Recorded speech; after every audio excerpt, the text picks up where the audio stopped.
नमस्कार दोस्तों। तो आज का इस वीडियो हम लेकर आए हैं रेडी टू पॉलिश के बारे में। एशियन पेंट्स का जो टचवुड आता है, जो रेडी टू पॉलिश है, तो ये इस्तेमाल करने में बहुत ही आसान है। तो आप ये कैसे भी इस्तेमाल कर सकते हैं और इसका रेट वगैरह क्या है, तो ये हम सब आपको इस वीडियो में बताएंगे। तो चलिए वीडियो शुरू करते हैं।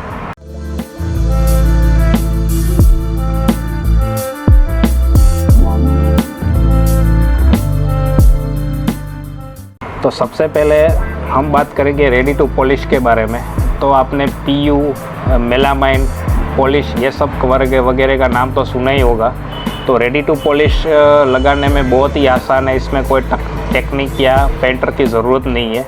ये आप हाथ से भी घर में लगा सकते हैं। तो आपकी कोई भी सरफेस हो, लकड़ी हो, जो इंटीरियर हो या एक्सटीरियर हो, दोनों में एक ही प्रोडक्ट आता है। बाहरी सरफेस के लिए या अंदर की सरफेस के लिए कोई अलग अलग प्रोडक्ट नहीं है। इंटीरियर और एक्सटीरियर ये दोनों में चलता है। तो ये कैसे इस्तेमाल करना है, तो इसके फीचर्स क्या क्या है, तो मैं आपको बताऊंगा। तो इसमें जो दो तरह के वेरिएंट आते हैं, एक तो इसमें ग्लोजी आता है और दूसरा आता है मैट फिनिश। अगर आपको चमक ज़्यादा पसंद है तो आप इस ग्लोजी ले सकते हैं। अगर आपको चमक बिल्कुल भी पसंद नहीं है तो आप मैट फिनिश भी ले सकते हैं।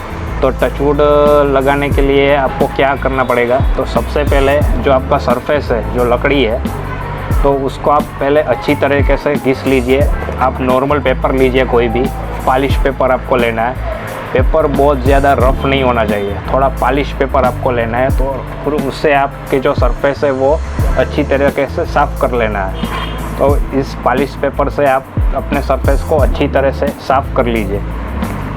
उसके बाद साफ़ करने के बाद अगर आपकी लकड़ी में या सरफेस में क्रैक्स है, तो उसमें हमारे यहाँ जो 446 नाम का जो एक ब्रांड आता है, जो पाउडर है, पॉलिश पाउडर हम इसको बोलते हैं। तो उसमें आप पानी मिलाकर पुट्टी जैसा बनाकर वो क्रैक्स है वो आप भर सकते हैं। तो क्रैक्स भरने के बाद नेक्स्ट आपको वापस पॉलिश पेपर लेना है। तो पॉलिश पेपर से आपकी जो लकड़ी या सरफेस है वो एकदम स्मूथ कर देना है, खींचकर। तो ये प्रोसीजर हो जाने के बाद जो नेक्स्ट है वो टचवुड आप लीजिए। तो टचवुड में आप थिनर या टर्पेंटाइन भी डाल सकते हैं इसको पतला करने के लिए। तो इसके आपको 3 कोट लगाने हैं। एक कोट लगाने के बाद आपको इसको 4 से 6 घंटे तक सूखने देना है। उसके बाद दूसरा कोट और उसके बाद तीसरा कोट। तो इस तरीके से आपको इसके 3 कोट लगाने हैं। तो इसमें आपको कई सारे शेड्स मिलेंगे। तो ये देखिए, इसमें इस तरीके के शेड्स आते हैं। ये येलो शेड्स है, ये थोड़ा रेड ऊपर है और ये दोनों ब्राउन शेड्स ऊपर है। तो ये आपको इसमें कई शेड्स भी मिल जाएंगे अपनी लकड़ी के लिए। तो इसमें मैंने आपको बताया कि एक ग्लोजी आता है और एक मैट आता है। इसमें ग्लोजी में आपको बहुत ही अच्छी शाइनिंग मिलेगी। अगर आपको शाइनिंग पसंद नहीं है तो आप मैट भी इस्तेमाल कर सकते हैं। तो दोस्तों, टचवुड एशियन पेंट्स का जो प्रोडक्ट आता है, तो उसी तरीके से पीडीलाइट का प्रोडक्ट आता है, वुडफिन PU11 करके।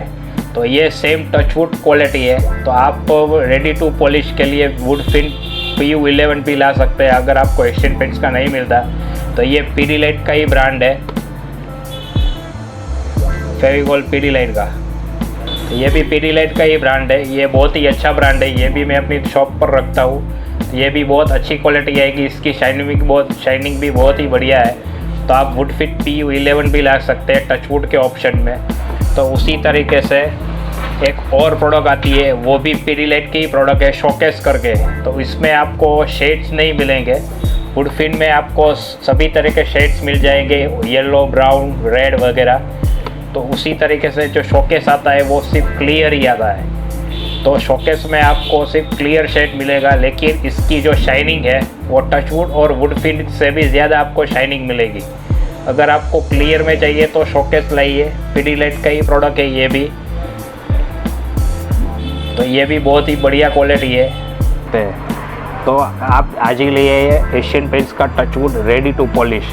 आप इसको अपने हाथ से अपने घर में आप अकेले भी इसको इस्तेमाल कर सकते हैं। इसमें कोई भी तरीके के पेंटर या टेक्निक की ज़रूरत नहीं है। इसको आप ब्रश से इस्तेमाल कीजिए, स्प्रे से इस्तेमाल कीजिए।